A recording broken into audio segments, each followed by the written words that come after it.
This lecture looks at Western Europe and what happens after the fall of the Roman Empire, with the rise of those barbarian peoples, as they were known, that would come to dominate the era, looking particularly, first off, at the Hiberno-Saxons and the Vikings.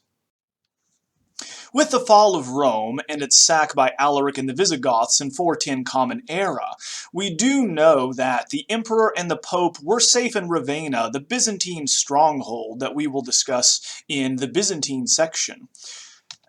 The barbarians, however, were going to be those individuals who could only barble Greek or Latin, the classical languages that defined civilization as the Roman Empire saw it.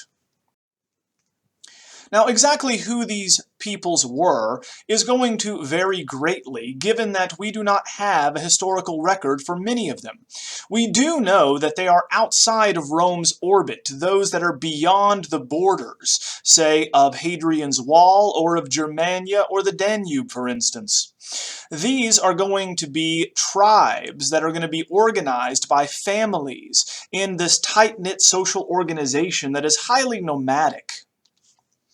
Now, when Rome falls, we see a massive migration into Europe of these peoples. The wooden architecture that they built and that they lived in is now lost. However, the metalwork and animal geometric ornamentation that they so loved survives, such as the torques we discussed on the dying Gaul and the jewelry that the Gauls wore. As seen on the dying Gaul's neck, these Celtic tribes appreciated geometric abstraction from the Hellenistic age onwards, when they first came in contact with the Greeks. These torques, as they were known, were necklaces worn by warriors and the nobility with these abstract animal shapes and geometric forms. We see this type of synthesis or layering of religious beliefs between the Romans, Greeks, and Germanic Celtic peoples that they come in contact with. As seen here, the Celtic god Cernunnos is going to be lord of the animals, seated here in the center within a classical temple that would have derived from Greco-Roman precedents, flanked by their own gods, Mercury and Apollo. These are Hadrianic figures from the role or the rule of Hadrian. We see the same type of layering with Christianity. To show what happens after the fall of the Roman Empire from 500 to 1000 Common Era, we have these various barbarians flooding into Western Europe, taking hold of territories once controlled by Rome, now splintered into dozens and dozens of smaller principalities and factions, yet at the same time fusing with the Greco-Roman heritage with these northern peoples. We note that the Visigoths, who sacked Rome, will settle in Spain and convert to Christianity. The Burgundians are going to settle in Switzerland and eastern France, giving Burgundy its name. The Franks are going to settle in Germany, France, and Belgium, eventually giving France its name. And the Vandals are going to make their way all the way to North Africa. These groups would, as the Roman Empire had, slowly convert to Christianity, and we find that in the early Middle Ages, where there is a lack of political unity, the church will act as a unifier among the populations that spread out in Western Europe, what is now the UK and North Africa. The Frankish king Clovis I, the founder of the Merovingian dynasty, will be one of the first great examples of this conversion, since he is going to form an alliance with the popes that will last throughout the Middle Ages and all the way into the modern era. This arrangement is going to find kings and nobles that are under the king defending the claims of the Roman Church and that the Pope is the true arbiter of God's message on earth. And in turn, the Pope would validate the authority of the kings, hence the divine right of kings. At this time, we find that the church will be the principal patron of the arts, and so we find their style will be influenced by these quote-unquote barbarian peoples that are going to convert to Christianity, but are going to then present a Christian message with it. As Christianity began to permeate Western Europe, we will look at two specific areas and two different peoples. First, the Visigoths in Spain, followed by the Franks in what is now France. The Visigoths in the south are going to appreciate, as their northern counterparts, this abstract animal style with these geometric forms.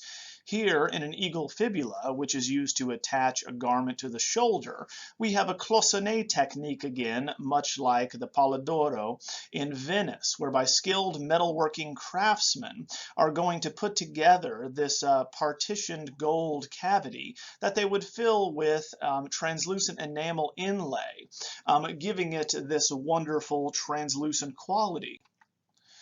Now, the animal style, as seen here quite literally, is going to have abstract patterning with animal motifs, most commonly serpents, beasts, and squat humans, though as in this instance, we find that different types of aviary and birds are also going to be common.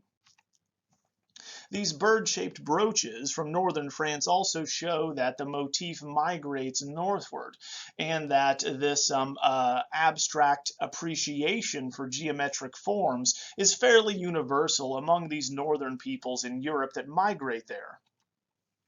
The Franks, who become the Merovingians, like the Anglo-Saxons and Lombards, were excellent metal workers and all practiced this cloisonné technique. Turning northward to England and Ireland, we have the Hiberno-Saxons, or the Anglo-Saxons, from the 6th to the 10th century, carrying out their artwork here as well, and showing their original interest in this type of geometric animal style, moving to this type of synthesis with Christianity. So Hiberno-Saxon comes from the Roman name for Ireland, Hibernia, and refers to the Irish and English islands. Here, the Anglo-Saxons from Germany and the Utes from Denmark will settle in southeastern Britain first. There we find that each is semi-Christianized by the 500s as it spreads from the Middle East towards Rome and throughout the Roman Empire via the roadways. Popes in Rome, in fact, will send missionaries, such as St. Augustine of Canterbury, sent by Gregory the Great in 597 to begin Christianizing these peoples. Most of the items created by the Hiberno-Saxons will be small and portable status symbols. They can be found primarily in burial mounds. The best surviving one is going to be found at Sutton Hoo. The burial mound here at Sutton Hoo should remind one of the Cairn Hills or graves we looked at in the Neolithic period from the early prehistoric period in the UK. Now, the Anglo-Saxon epic Beowulf, written between the 8th and 11th centuries, is going to tell us that heroes would be cremated along with, quote, buried rings and brooches in the barrow, all of those ornaments that brave men had brought out from the hoard after Beowulf died, end quote. There is a tradition, hence, in the Anglo-Saxon peoples and era to bury their dead along with the jewelries and status symbols associated with them. Here we have in Beowulf and at Sutton Hoo the description matching up with the ship that was found along with this burial cache or hoard. Now we know that, according to Beowulf, the warrior lord Scyld is going to be laid to rest in a ship and set adrift with treasures and ornaments, as the epic poem states. Among these are 40 gold coins found at Sutton Hoo, paid to 40 oarsmen to help them cross over a body of water, which is very common in most of these civilizations as we discussed. The Greeks and the Romans believed that you needed to cross over the river Styx by way of Charon to get to Hades. We know the Egyptians would cross over the Nile in order to get to the afterlife. Hence, we have several traditions that carry on this understanding, and it is included here in Anglo-Saxon. Now we have two silver spoons inscribed Salos and Palos, also converting and or suggesting this could be the Anglican king Redvald who converted to Christianity, because the biblical story of Saul, who is going to be converted to the Apostle Paul, is going to be a commonly cited example for Christian converts in this era. Now we know that there is even a Byzantine silver bowl found among the items at Sutton Hoo, showing that, like the Vikings after them, the Anglo-Saxons or Hiberno-Saxons are going to trade with far distant civilizations. The items found at Sutton Hoo vary, but can be generally discussed as illustrating the animal style. They are small, and generally the only parts that survive are those metalwork or jewelry aspects. Here, with a hinged clasp of roughly 5 inches in length, we have abstract animal designs. In the millefiore technique, or 1,000 flowers from the Italian, we have it decorated with colored pieces of glass cut into geometric shapes and stylized into these animal forms.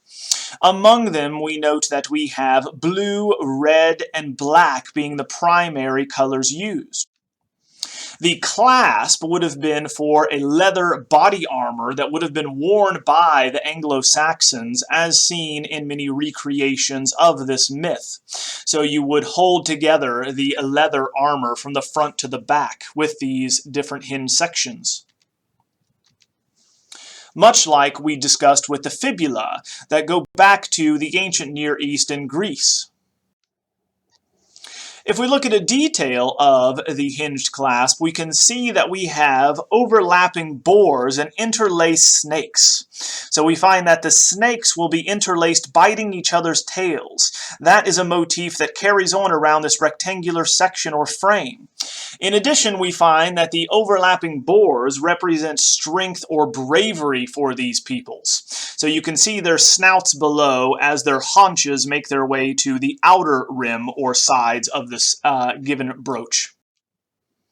Just like the Gummersmark brooch, we find here with the hinge clasp from Sutton Hoo an interest in surface decoration, abstraction, geometric ornamentation, and animals.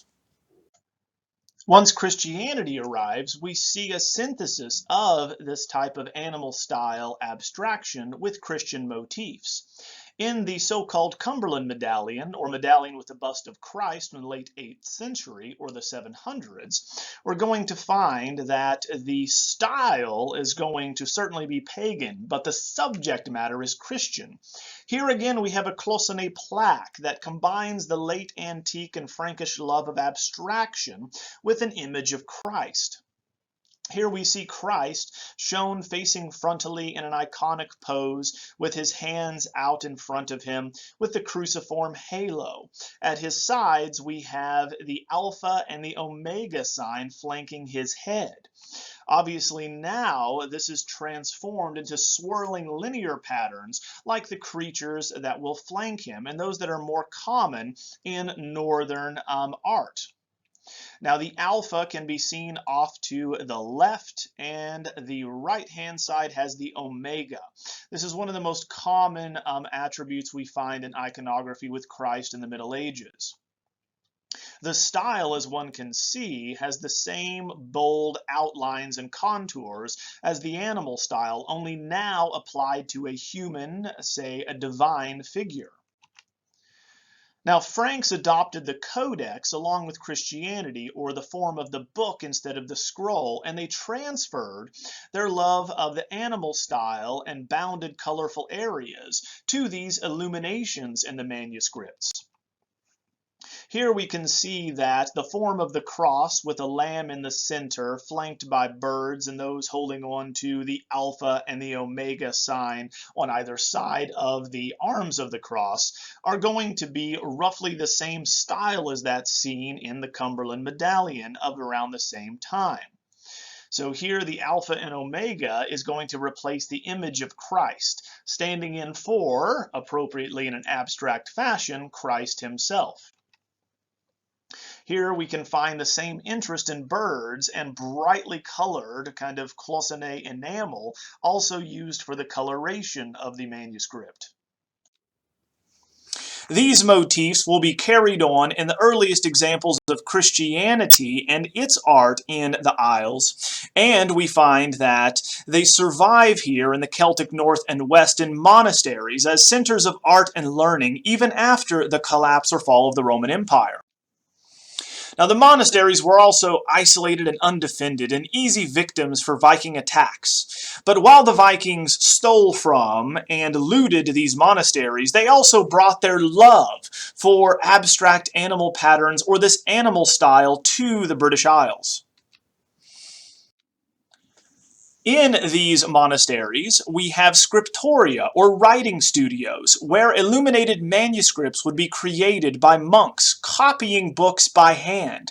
The only way information was preserved and carried on, passed down generation to generation. These books often took the form of ceremonial objects carried by deacons in processions, as we saw in many mosaics and illustrations earlier, such as the Justinian mosaic at Ravenna. We find that Christ often will also be shown holding a jewel-encrusted book that would have been hand-copied, illuminated, and illustrated. As one of these, we find an example here with the Book of Duro, where the Gospels are going to begin with a carpet page of pure embellishment, and also include portraits of the authors, Matthew, Mark, Luke, and John. The books are generally not made with parchment and or with paper, but instead on vellum or calfskin, making it incredibly durable. Here we have the symbol of Matthew, which is a winged man, which opens the ancestry of Christ. The figure here is going to be frontally posed with his face, hair parted equally in the middle, with his feet in profile. We find that the cloak that he wears is going to flatten out his figure and show us the same interest in abstraction we looked at earlier.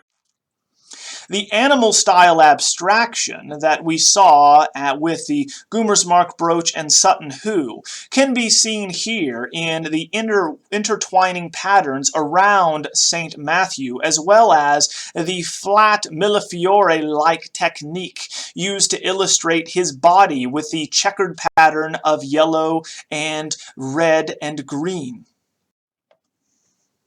Another type of illumination, which is common in these illuminated manuscripts, is that of an author portrait, or a portrait of the author whom we are about to read, such as the four Gospel writers, Matthew, Mark, Luke, and John most commonly.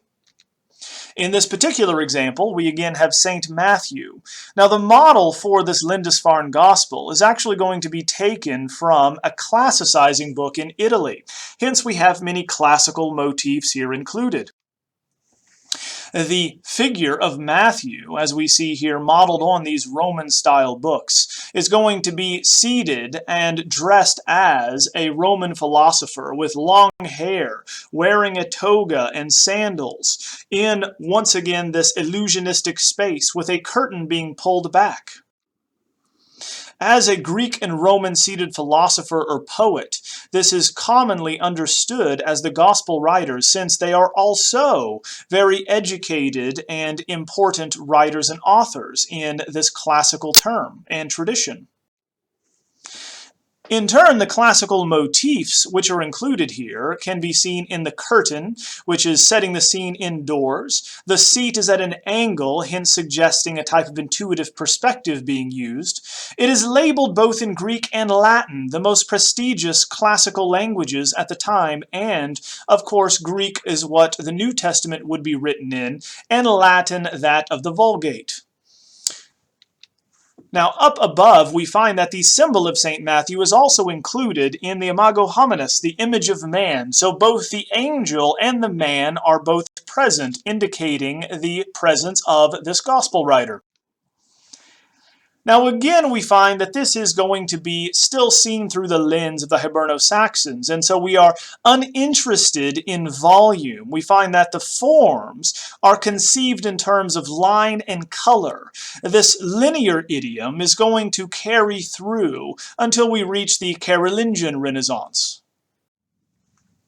One of the most famous examples of this animal style by way of book illumination comes with the Book of Kells. In the Kiroyota, the page here of pure embellishment, which is going to very elegantly outline and detail the first letters of Christ's name in Greek, roughly looking like the English equivalent XPI, often overlapping. We find here at the base in Latin, it begins with the Latin phrase Christiautem generatio, and or the verse from Matthew 1:18, now the birth of Jesus, the Messiah, took place in this way. Hence, of course, beginning the promise of salvation and resurrection. The bottom here, we have highlighted that Latin phrase for clarity. Now, this is not a picture of the actual event of Christ's birth like a nativity scene, but instead pure ornamental celebration, a jubilant celebration of the promise of the Messiah, carried out in that animal abstract style. Now, the Kiroiota is not new. Coming from Greek, this is going to be inspired by not only the Greek Gospels, but the Greek Orthodox religion, where we often find the Kiroiota or XPI overlapping, such as seen here in the shield of Justinian's soldiers. Now, the idea of having an embellishment for a religious work is not new and is not unique to Christianity in the North. As we discussed in Islamic culture, we find that Qurans are very often going to be embellished with similar geometric ornamentation and or arabesque whiplash-like designs. The animal style here that is going to be used to illustrate this Christian subject actually is nothing Christian at all about the ornament. It is taken almost entirely from earlier pagan and or barbaric, if we were to use the vernacular of the day, civilizations. So we find that these animal forms are going to be taken because they are appreciated by a recently converted population in the north. In another one of these carpet pages, in the Lindisfarne Gospels, this in Northumbria in England for St. Cuthbert, we have on the Lindisfarne Island an excellent example here of a cross-inscribed carpet page. Painted on vellum, we find that the rhythmic intertwining of these motifs is held in check by the stability of this Irish or Celtic cross in the center. This stabilizes the patterns, the rhythmic patterns of overlapping serpents. Just as we had seen earlier at Sutton Hoo, the overlapping and interlocking serpentine motif will be dominant and is a popular motif in the north, not only from Scandinavia, but in the Hiberno-Saxon era as well.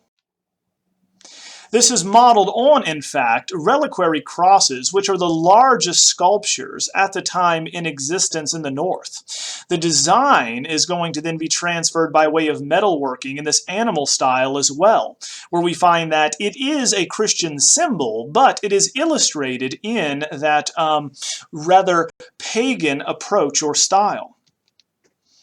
Just as the interlocking and overlapping snakes illustrate on the Sutton Hoo clasp. Importantly, these Irish crosses, the only large-scale freestanding sculpture at the time in Ireland, are often historiated even though they are abstract. We find the sandstone erodes over the centuries, but one can clearly see John 19 in these episodes showing the vinegar sponge followed by Longinus piercing the side of Christ in a crucifixion scene in the center of this cross. Turning further south again to Lombardy in northern Italy and then the Visigothic area in Spain, we will look at developments there as these pagan peoples will adopt Christian motifs. The Lombards and other Arian Christians would invade Italy in 568, thus renaming this section of Italy Lombardy. An example of the motifs and interest they brought with them can be seen in Santa Maria in Valle, otherwise known as the Tempietto Longobardo, or the Small Temple of the Lombards, from the early 8th century. Here we have abstract motifs of grapevines and 6 life-size female saints flanking a window.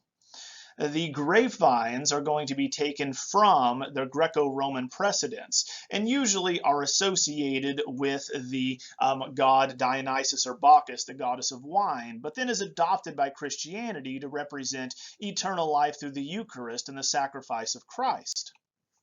The female saints, as we mentioned, and the vine scrolls are based on early Christian models, such as Saint Apollinar and Nuovo in Ravenna, and carry on this syncretism that we've been discussing from these earlier periods.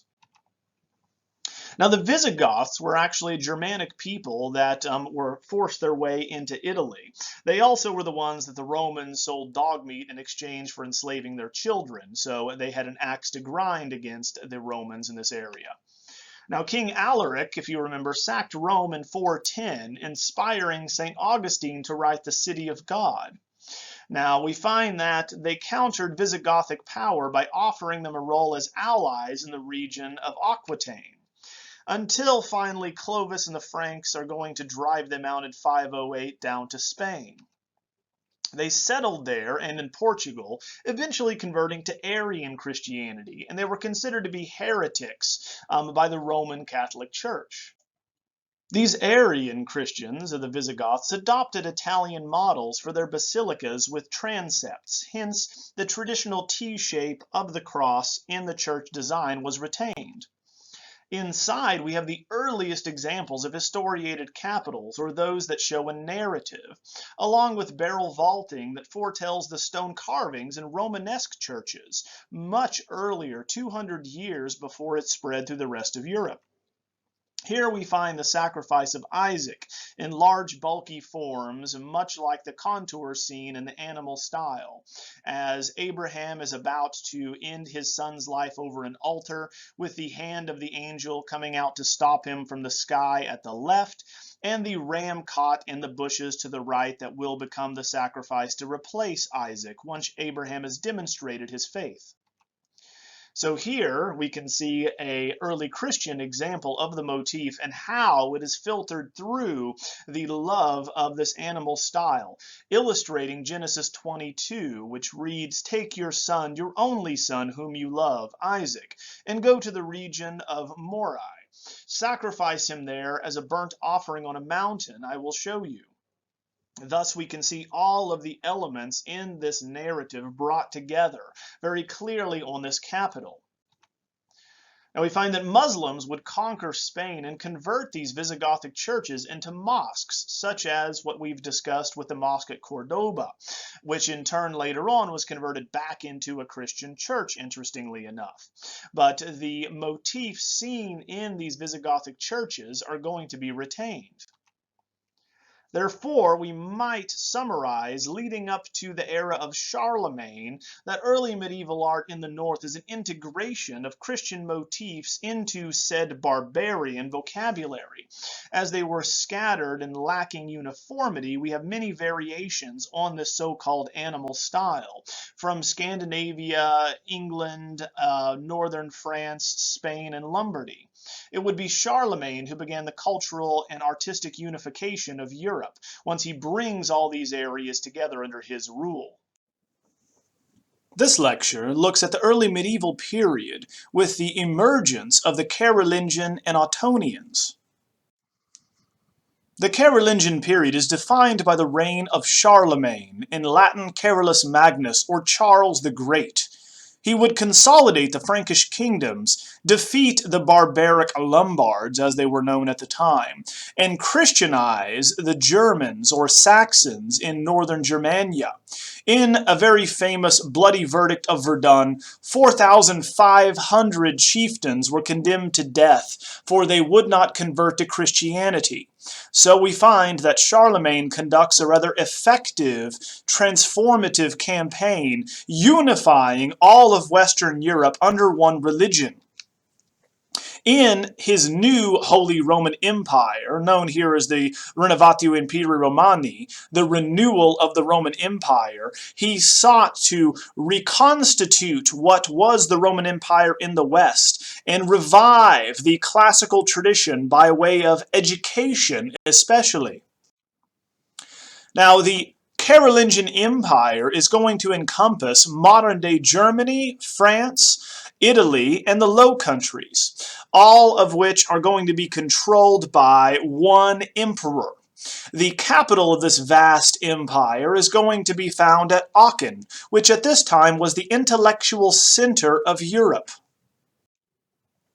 The Carolingian Renaissance, as it became known, is going to be defined by the rise in education and of literacy, thanks to the numerous free schools that Charlemagne opens across the empire to increase literacy among his peoples. He knew that he must elevate them by way of education if we were to make our way out of the Dark Ages. He even learned to read and write himself at a time when few rulers could even recite the alphabet.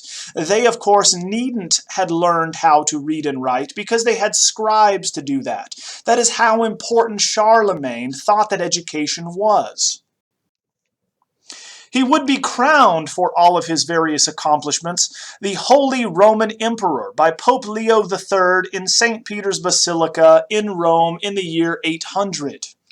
At that time, he had already ruled for several decades. Of course, this is just going to cement his legacy throughout history, as the Pope declares him successor to Constantine, the first Christian emperor. This, of course, reinforces the bond between the Church and Western secular government established first by the Frankish king Clovis I.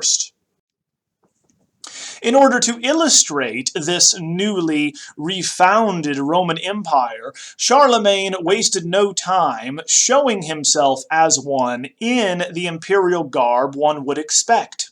Here we have a said equestrian portrait. Though a statuette and small, it still has all of the trappings of the regal Roman imperial period. Here, as a successor to Rome's Christian emperors, we have Charlemagne dressed in imperial robes, holding a globe, and of course crowned, showing that he is going to rule over the globe. World domination is going to be the communication here, as he is going to command the steed, representing the peoples that he rules over. On his crown, we have an early version of the fleur-de-lis, or the lily, that would come to stand for or be a symbol of the French kings after him. Of course, the first emperor that we have associated with an equestrian statue and who was Christian is that of Constantine. Unfortunately, we find that Christians in the early Middle Ages mistake this statue of Marcus Aurelius for Constantine. Regardless, we find that this becomes the touchstone for all equestrian portraits thereafter. And so we find that showing oneself on horseback has a direct correlation to this first Christian emperor, as he is seen as a new Christian emperor ruling over a reconstituted Roman Empire in the West, astride a horse that is also very small by proportion. However, we find that he does not wear a beard like all of the emperors after Hadrian until Constantine. Instead, he is going to have a mustache. This is going to be significant. The mustache, in fact, is a sign of nobility for the Franks, his peoples that can trace their lineage back to the Merovingians and Clovis I. These can also trace their lineage back to the Gauls, or Celts. If you remember, the Gauls are going to be a fearsome fighting clan that will be fought by various Greek peoples and the Romans themselves, including Julius Caesar. They are identified in art as having a mustache, a very clearly identifiable facial feature. So this, of course, ties him to the tradition of these early Gauls. To celebrate his coronation as Holy Roman Emperor, we are told that this coronation gospel was commissioned right after and took around a decade to complete and decorate. Painted with ink and tempera on vellum, or calfskin, we have this wonderfully surviving dyed purple, hence the color of royalty in the Roman Empire.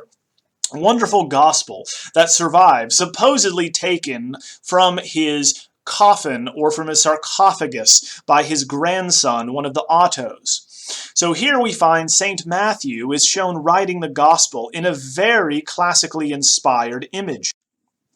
The illusionistic aspects here are going to be communicated by way of modulation instead of line. So we find that shadows are going to be cast between, say, the legs and or the toga, or leading from the lectern into the background, instead of merely having a linearity carved into the scene.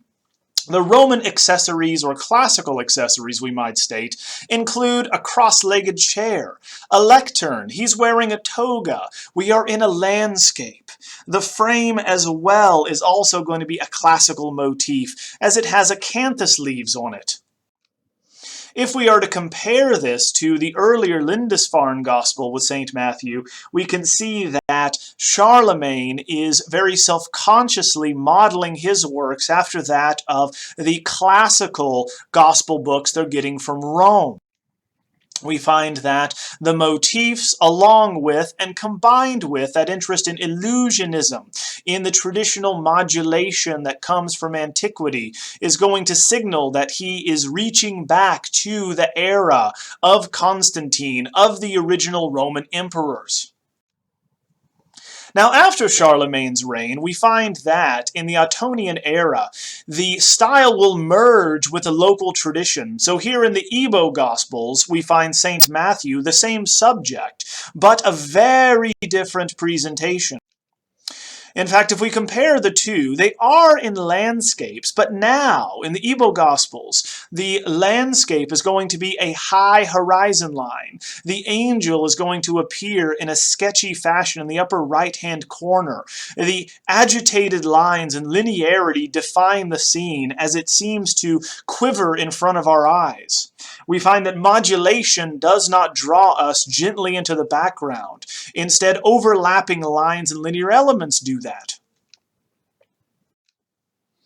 Now, this is where we find that we are merging this classical illusionism using the same iconographic techniques and or aspects, such as the seat, the lectern, the toga, his sandals. But we're merging that with the interest in the northern tradition that is fairly linear.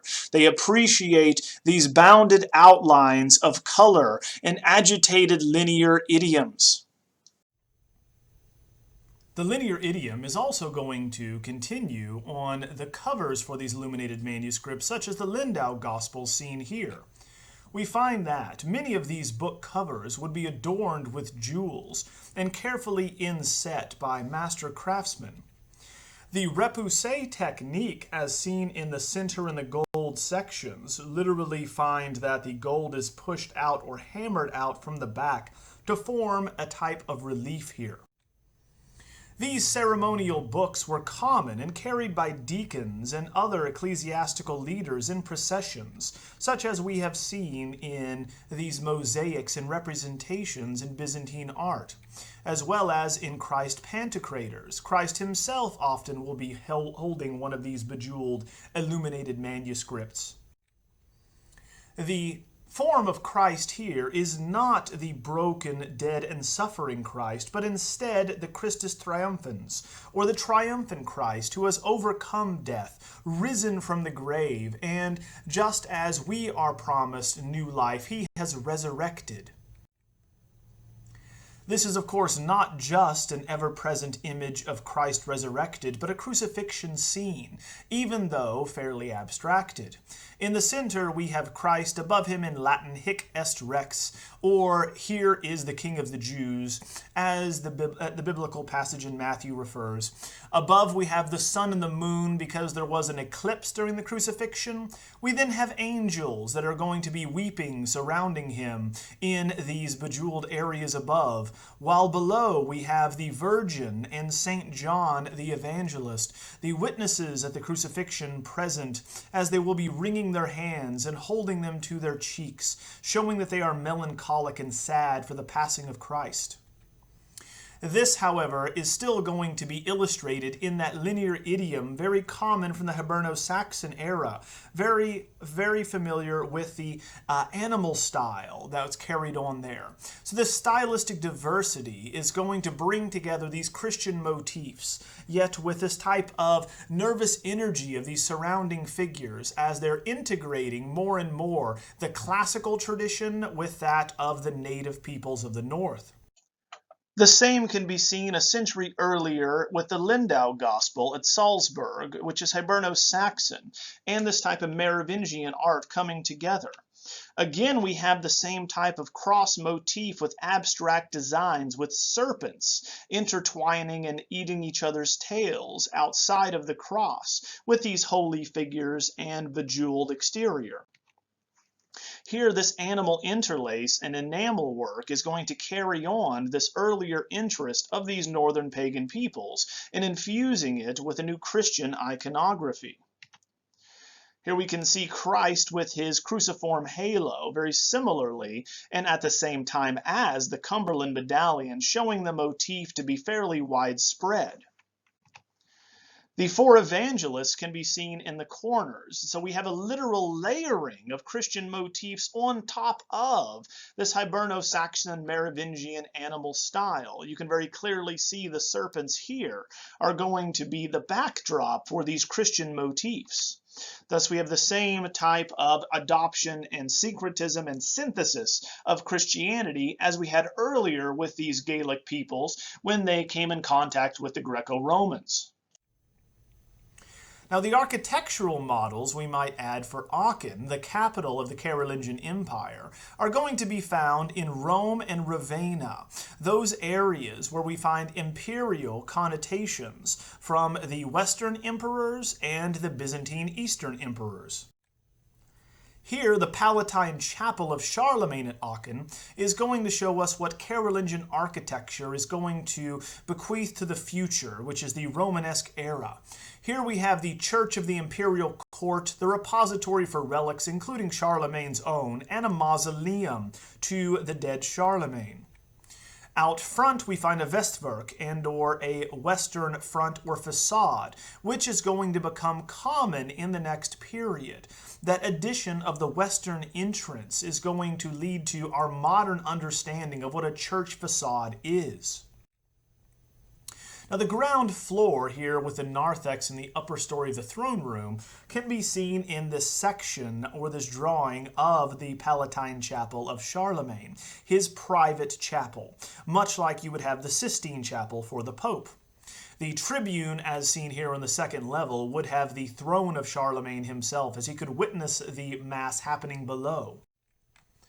This is, in fact, the first vaulted structure of the Middle Ages north of the Alps, and we find that most of those basilicas in the north are going to be wooden. Hence, this obviously is going to be modeled on Byzantine precedent, and that can be seen in the mosaics above. The golden mosaics were, in fact, inspired by Byzantine precedents, where we find Christ judging here as Pantocrator, surrounded by the four symbols of the gospel writers and the holy elect below. The model for this is actually going to also have imperial connotations, for Justinian built San Vitale in Ravenna. So, of course, Charlemagne wants to be a new Roman emperor like him. If we look at the plan for San Vitale and the Palatine Chapel of Charlemagne, it becomes clear that the octagonal, concentric, overlapping geometric structure of San Vitale is simplified here by Charlemagne's architects and is much more centralized. Above the portal, we find that Charlemagne could view the atrium in front of this marble throne looking down upon the procession, modeled on the imperial gallery from Hagia Sophia. Here we have said throne that Charlemagne would have sat at himself. It is heavy, weighty, strong, austere, like the architecture he's responsible for. This is modeled after, again, the imperial gallery at Hagia Sophia, where the Emperor Justinian would have also sat, again relating Charlemagne to a previous Roman emperor.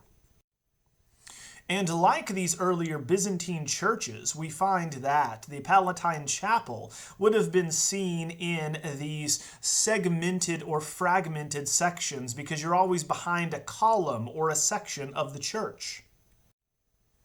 However, we do not have the floating quality of light that is so common in Byzantine architecture.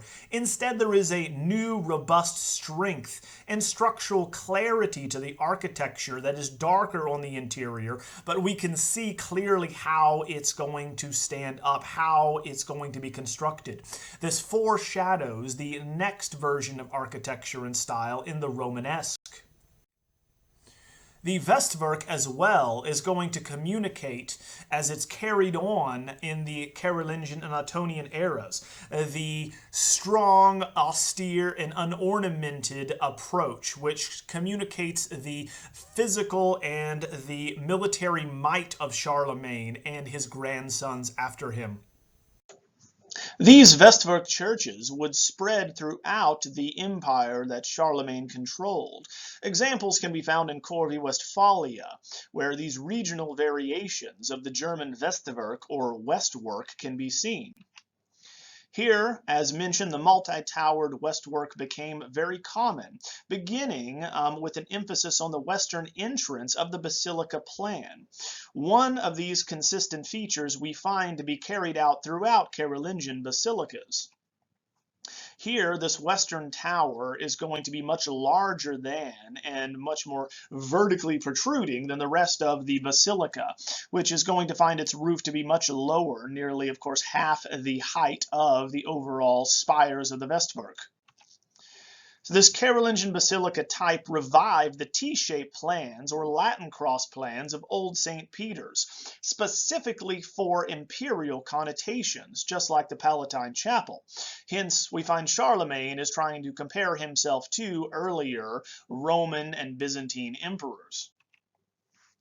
The independent structure seen here again communicates the strength and austerity of early imperial churches, with its plain volumetric masses and projecting main portal. Thus we find that the palace with Charlemagne and the Westwerk here is a fortress, showing his strength physically as well as spiritually. The same can be seen in the Aula Palentina, an example that was right near, again, this church in Germany, in northern Germany in Trier, built by Constantine himself. The interior is much like the Palatine Chapel, where you would have a tribune with an elevated position for the imperial throne, much like the Cappella Palatina or the Palatine Chapel that we have in Aachen. At the same time, during the Carolingian era, we also see a reconstruction of several monasteries. And this is, of course, made possible largely because of St. Gall in Switzerland, which becomes the blueprint, the map of all future monasteries. Here, we should remind ourselves that monasteries are the enclosed compound for monks, literally building a self-sufficient city for them, with everything they would need, from growing crops, raising livestock, living quarters, sleeping quarters, cafeterias, infirmaries, and so on. So here we find the Abbey of St. Gall is going to retain its Westwerk facade, this large west structure, though now redecorated in a Rococo style or late Baroque style with these flourishes. It would have originally been flat.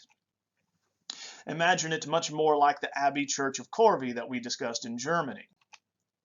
Now on the inside, we have a Benedictine community plan that is surviving on vellum in the library seen here of St. Gall in Switzerland. And this community plan or blueprint is going to become very common and spread throughout Europe for other said monasteries. On it, we lay out the plan in a simple grid divided into 4 main sections or areas off the axes of the church. So of them, we're going to have visitor lodging seen here to the left, the monk's cloister off to the right, and then the infirmary and livestock to the north here. And so once again, the infirmary to the north and livestock in the stables can be seen to the south. Here is a more extended plan showing the church in the center, as once again it would have been the center of religious life, with a cloister open to the sky, with everything that the monks would need, even a bloodletting area in the upper right-hand corner, physicians next to that, all the way down to separating out in 6 different pens the different types of livestock, from once again sheep, goats, cows, and so on. It was designed, as all Benedictine monasteries, to accommodate pilgrims and royal guests. Thus, of course, pilgrims would come to venerate relics held by the monks. Now, by the rule of St. Benedictine, we had the sacred idea of claustrum or clausurum, enclosure, whereby the monks would withdraw from society and meditate without outside distractions.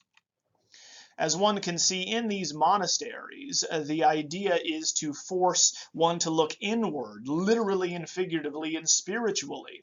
You cannot look outward from the monastery. There are not windows that look outward, which is why cloisters are so important for letting in light, fresh air, and a green space. While very few Carolingian murals and mosaics actually survive, we do have one at Orléans in France, ruled by the Franks at the time, or under the Carolingian rule in the previous Frankish Empire. Here, the oratory of Theodulf from the early 9th century is actually going to be decorated by the Bishop of Orléans, and he was also the abbot of Fleurs. This was built as a villa and oratory, but only the oratory survives seen here. Here we have heavily restored, yet amazingly surviving mosaics representing the Ark of the Covenant, which is technically a Hebrew or Jewish subject from the Old Testament. So here we can see the Ark of the Covenant that held the 10 Commandments, with 2 angels decorating the top, with larger angels outside venerating it, the hand of God himself coming out of the sphere of the heavens, decorated with these stars in the apex of this apse. Now, this is described in the book of Kings 8:4 and is going to be illustrated here in a very original subject. The cherubic and seraphic guardians of the ark are going to show us the significance of the word of God and the law of God handed down to man. This, of course, is most famously going to be seen in popular culture with the Raiders of the Lost Ark, still showing the angels at the top of this wonderful chest that is carried with these 2 poles, still shown in this mosaic. So the large head seen here is in the style of the Byzantines that is carried over, but the gesticulations and the elongated features are certainly going to be from the later Carolingian period. Now, this is unprecedented, however, in Byzantine decoration. Theodulf, importantly, was a Spaniard, and what we find here, appearing in Jewish art and the early Spanish Bibles, is going to be appropriate for private worship and a personal iconography, with the oratory seen here, where one, of course, would go through these stories associated with the Old Testament. At the same time, we have a series of popes attempting to revive the glory of early Christian Rome. Paschal I, for instance, restored churches and their murals, including Santa Cecilia, Santa Maria in Dominica, and Santa Prassede in Rome. Here, Santa Prassede in the 9th century has one of the examples, the finest monument of 9th century Rome, or the later 800s.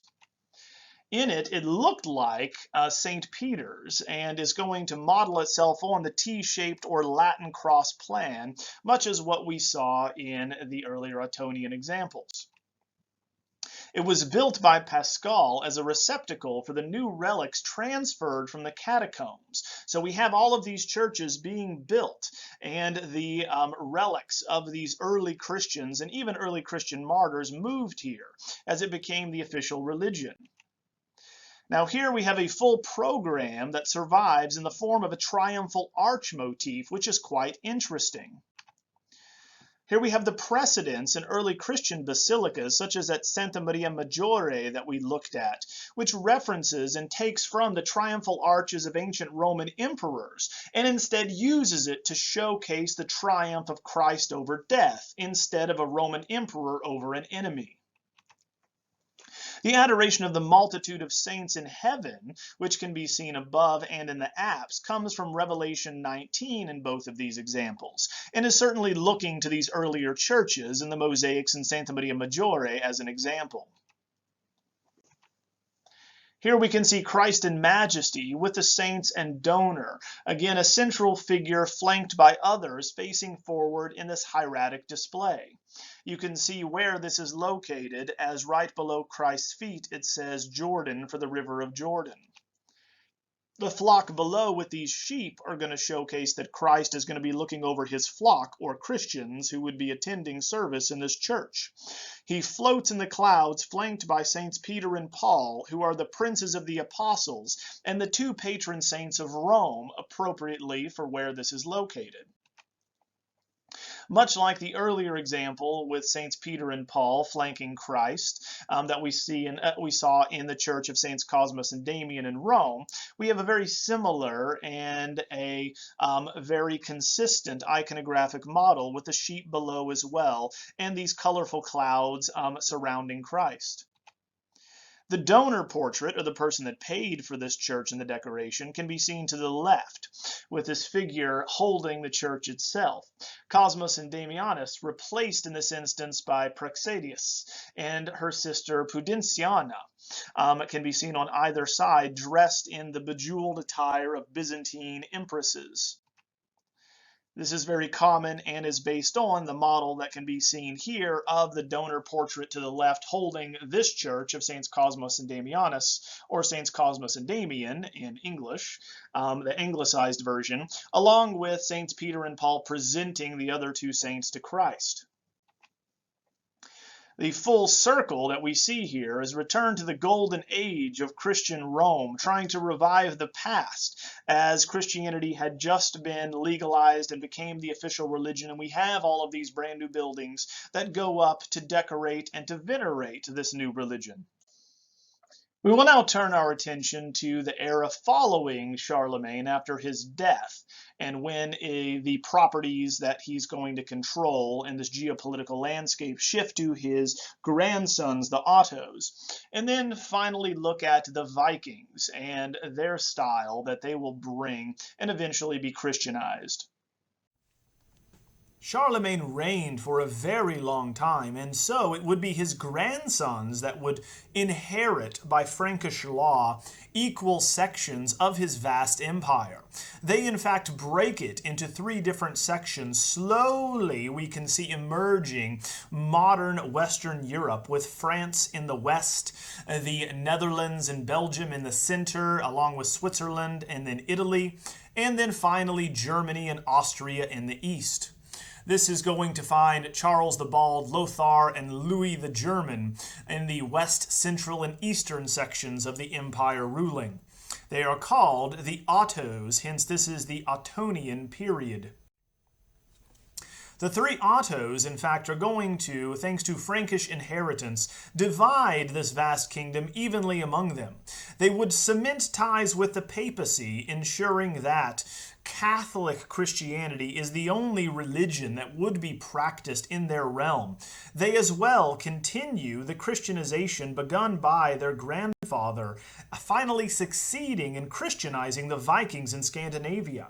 They also reform the monasteries and are responsible for many new building campaigns, including monasteries and abbeys. The basilica plans of early Christian churches were also revived under the three Ottos in the Ottonian era, and we find that many new churches are built based on those that were studied in ancient Rome. St. Michael's at Hildesheim, in fact, in Germany, is a great example of this renewed building vigor.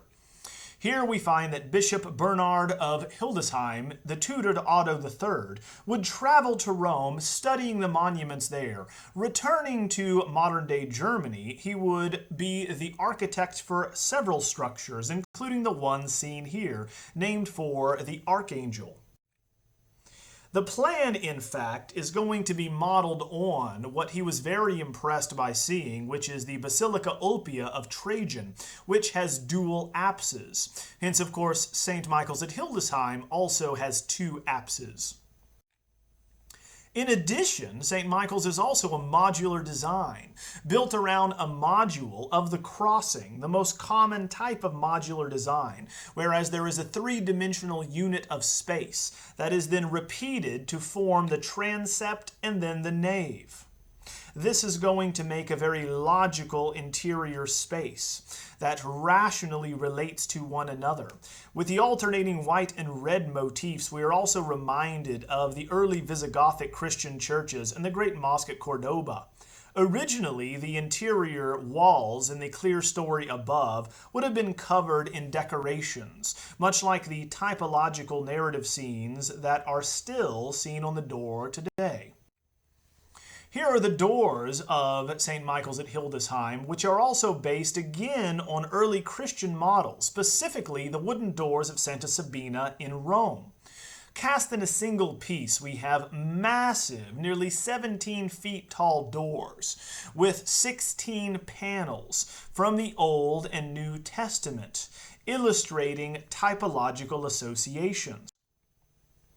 In them, we find that we move at the top left with the Old Testament scene of the creation of Eve, down through the version of Cain and Abel. We then move from the bottom, or the New Testament scenes from the Annunciation, all the way up to the appearance of the risen Christ to Mary Magdalene.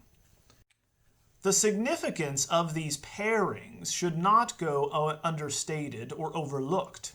They, in fact, are an example of typology, or a study of types, in which we find, since the early Christian period, there was an effort by the ecclesiastical leaders of Christianity to compare the New Testament to the Old Testament, to show how the New Testament builds on the Old Testament with these prophecies. They are similar. So, for instance, at the bottom we find Eve's children, Cain and Abel, next to Mary's child. Then we have life in the world as Adam and Eve are cast out, and the infancy of Christ as they are also cast out into the world, fleeing Herod. Next we have the fall and the passion. The fall of man, of course, is going to be when original sin is brought into the world. The passion, or when Christ is crucified, is when we are redeemed from it.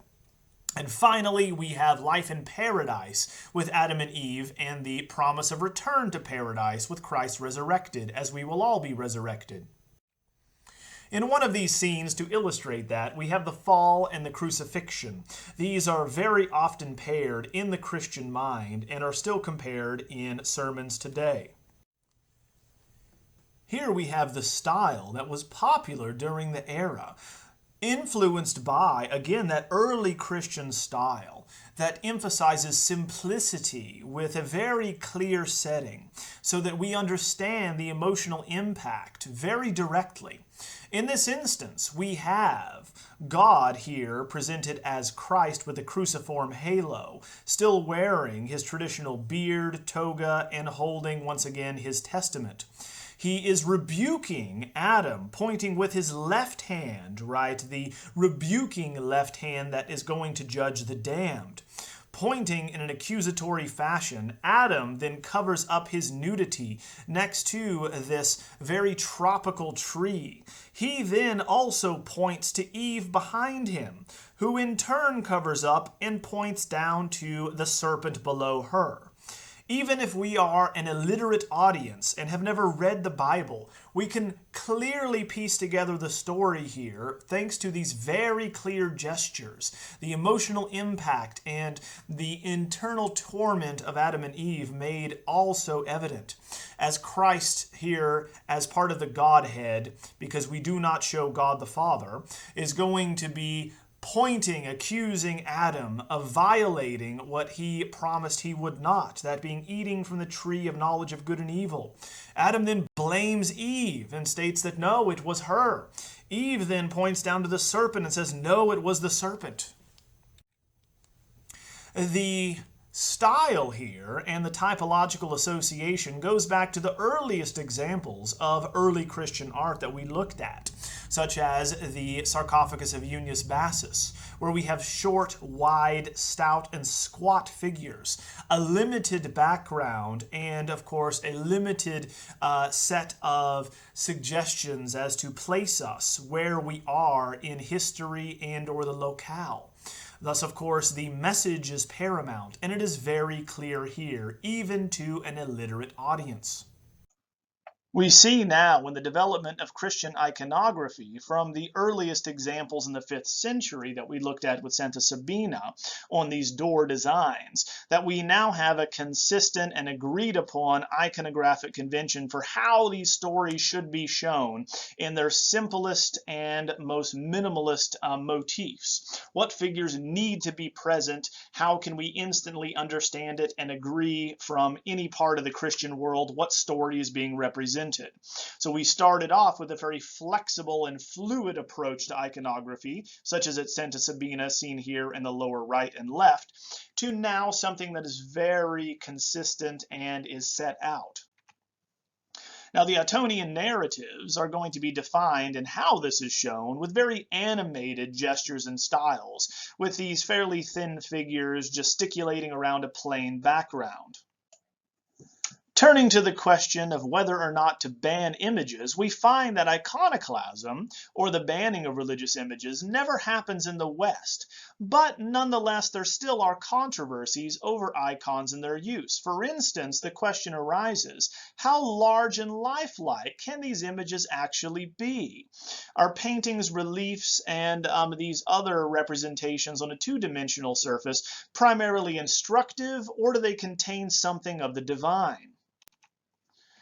The first tentative experiments for the cult of the relics or reliquaries are going to answer the first question, in that the association of images with the divine are in fact still carried out in the West because they contain elements and physical objects associated with divine figures, including their bodies themselves. So these are the first sculptures in the round. That is to state, a relic is an object associated with a holy person, something they touched or part of their body.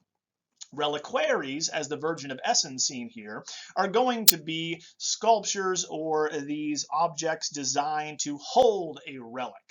So they're the first ones to incorporate this fetish-like item, or the body of a saint, if you will. The wooden core seen here is quite common in the Ottonian period and carries on in the Romanesque, and it has an exterior gold plating that is enriched with filigree, gems, and enamel. Therefore, it makes the relic worth more, or more significantly, or appropriately, we might say, it embellishes it, showing how important it is and how valuable and precious it is, as this relic can grant special supernatural abilities and powers. This is going to transform later in the 15th and 16th centuries to merely showing very clearly what the relic is, that being a skull, a hand, a femur, and so on. Now, the subject is very common, much like the Virgin Hodegetria, coming from these models in the East with the Byzantine models of the Virgin and Child. We can see that we have a sculptural ensemble here and three-dimensional expression of these earlier mosaics that we have discussed, such as the Theotokos, with the Christ child always seated on the left knee of the Virgin, being held generally by her left hand, while she's going to be pointing or holding something with her right hand. So we find that they are, however, easily differentiated from actual figures because they are not painted in flesh tones or as realistic as possible. Therefore, the argument can be made here in the 10th century that they are not violating the second commandment. You cannot mistake this for an actual human. Other reliquaries make this even more obvious, the ones called body part reliquaries, as they are shaped to communicate what specific relic is contained within them.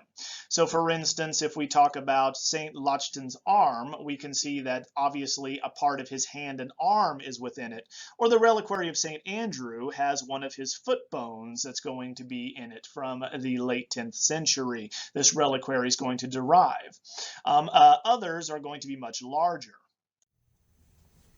Turning to the crucifix commissioned by Archbishop Gero, otherwise known as the Gero crucifix, we have a 6-foot 2-inch tall monumental sculpture, one of the first of its kind, reviving monumental sculpture, though not yet in stone.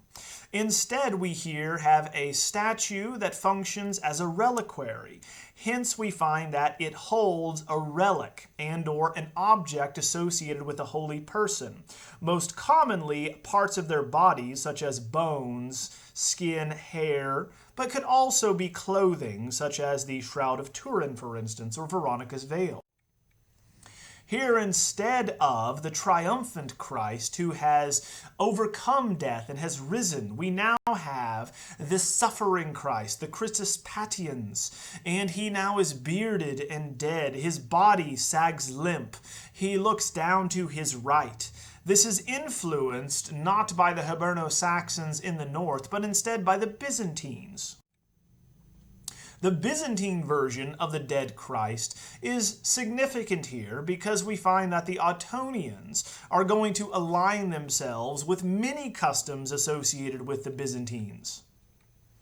The Christus Patiens is just one example here, as he is bearded and broken.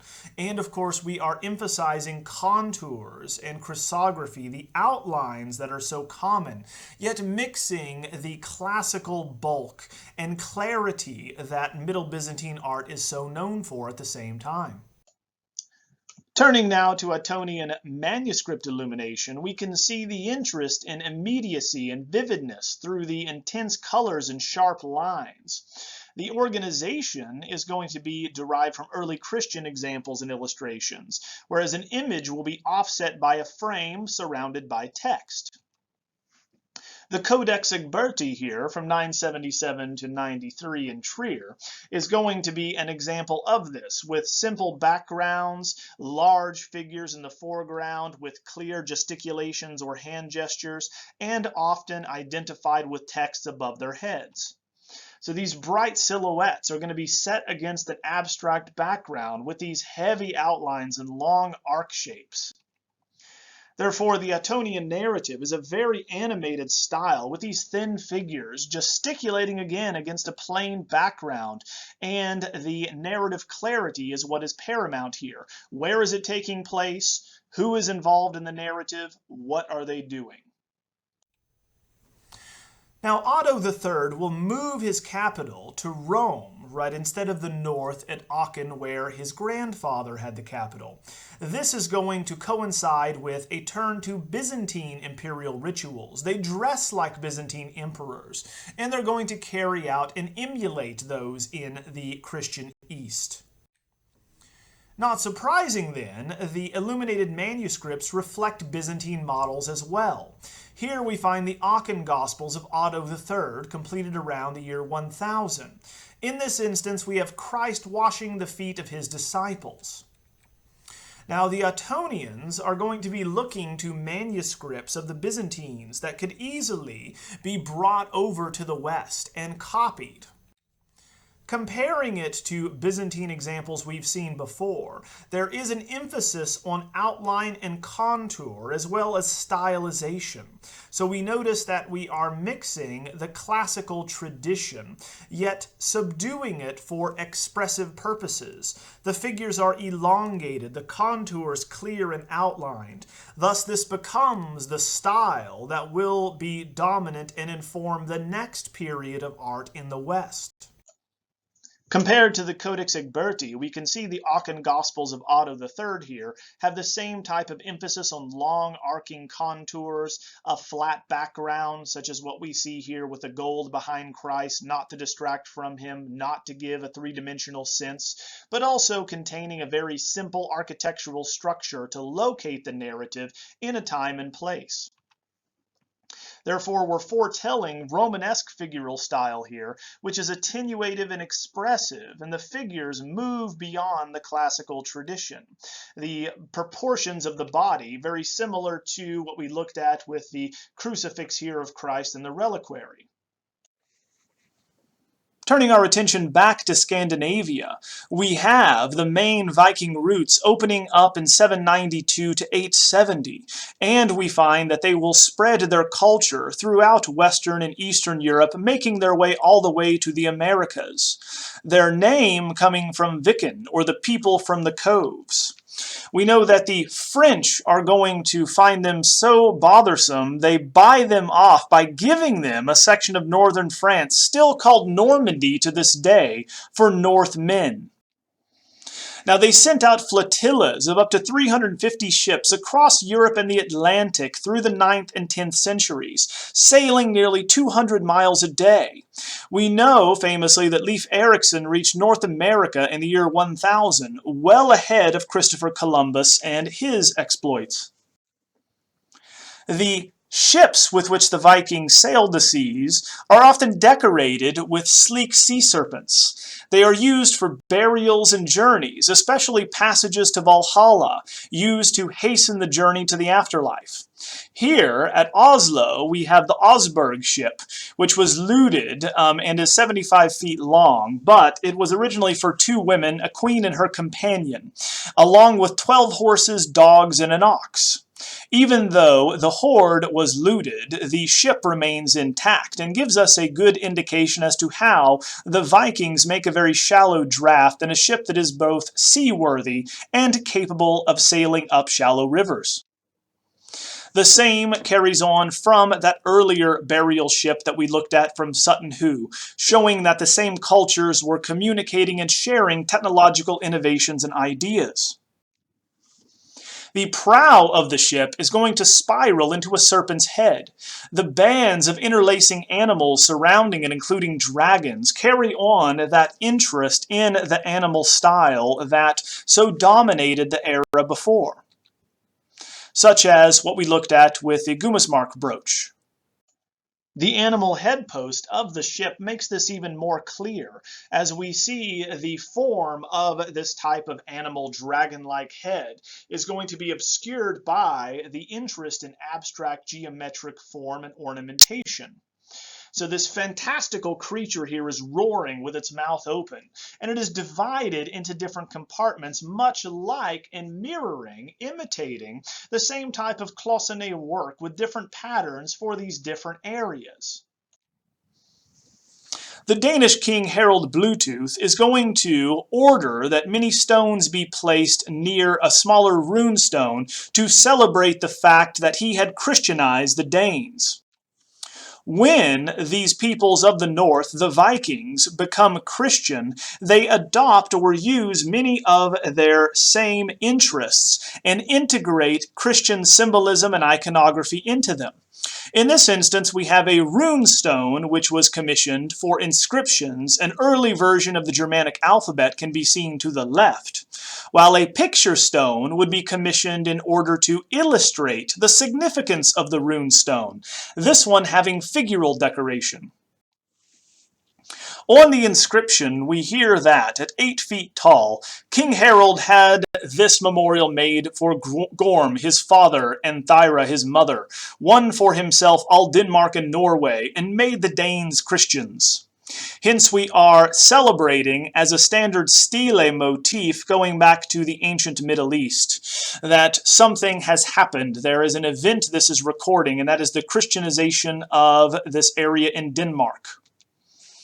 This new style that accompanies it in the picture stone is going to combine the interlacing foliage and ribbons along with animals that were appropriate and were popular in the north. Here we have a stone that was originally brightly polychromed, showing us Christ, who is in a crucifixion pose, with ribbons that are going to be wound around him, much like serpents that are intertwined, biting one another. Christ here is robed, in fact, in a Byzantine manner, showing the connections that the Vikings had with Byzantium and Eastern Orthodox Christianity. His arms are outstretched and entangled and double-ribboned, interlaced, in this instance, instead of nailed to a cross. Hence, as with many cultures, we first celebrate Christianity for its promise of renewed life. And so whether it be in Africa, Central or South America, or in this case in Scandinavia, local inhabitants that convert to Christianity prefer to be reminded of the promise of life, not death.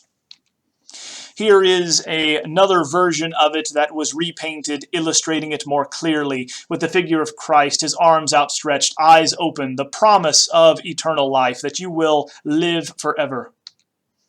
Now, the interlacing ribbons should remind one of the interlacing dragon and serpent motifs that were found on the ships. Therefore, the style is still going to be of a pre-Christian era and is one of a traditional Scandinavian one, not of the classical Christian tradition. Turning to the imagery, we know that these individuals in the north would have had contact with the Byzantine Christians for the iconic presentation, and the imagery chosen is going to be much more closely associated with the Byzantine culture. The design here should be compared, if we show it in a more stark contrast here, to the designs on the ship, where we see the same type of overlocking and interlocking and woven patterns, as these serpents are going to be flowing in and out of space. So we have the same style and aesthetic here, but now including Christ and Christian motifs. Finally, when considering Christian architecture in churches in the north, we see that they still incorporate northern decorative motifs and engineering technology. Here we find that Scandinavia becomes officially Christian in 1015, so most of the churches are built thereafter. The types of churches are telling because they are known as stave churches, named for the 4 huge timbers or staves that support a central roof. We can, of course, tell what the climate is and the rate of precipitation annually when looking at the roofs of these various structures. For if there is low precipitation annually, the roof will be relatively flat. The more snow and rain there is, the sharper the elevation and the cantilevering is of the roof.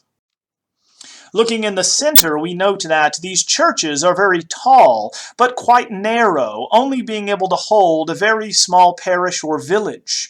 The staves can be seen in the massive timbers holding it up on each side. We still have the same terminology used in these churches, however, for we still have a nave, where we're standing right now, side aisles off to the sides here with benches for people to sit, and still a high altar and a pulpit, all still carrying on this very traditional Christian basilica imagery. However, on the exterior, we have something that is uniquely Scandinavian. On the gables, there are in fact dragon heads with crosses to protect the church and the congregation from trolls and other demons that were believed to lurk in the mountains and the woods. However, despite the fact that this is a Christian church, we still have the same interest as in the Viking ships in the type of animal-style decoration literally incorporated into the facade and sides of the church. Here we can see dragons that resemble deer hounds that are being bitten by snakes, and once again forming this curvilinear pattern. So in the lower left-hand corner, the form of this dog can be seen that would have been common and used in these Scandinavian countries, such as can be seen here with the deer hound. The comparison with the decoration on the ship with these serpentine intertwining forms and patterns is also going to be quite striking. Even though they adopt Christianity, you cannot remove the cultural interest in this type of pattern making. The same is going to be true when we see this integrated into Hiberno-Saxon art. They have the same interest in these interlocking serpents. So like Hiberno-Saxon and Carolingian art, we are layering literally the pagan animal style, right, with Christian motifs over it. Therefore, this really stands in as a metaphor for how Christianity is adopted in the North. They do not give up or abandon their cultural principles or interests. Instead, they merely layer something on top of it.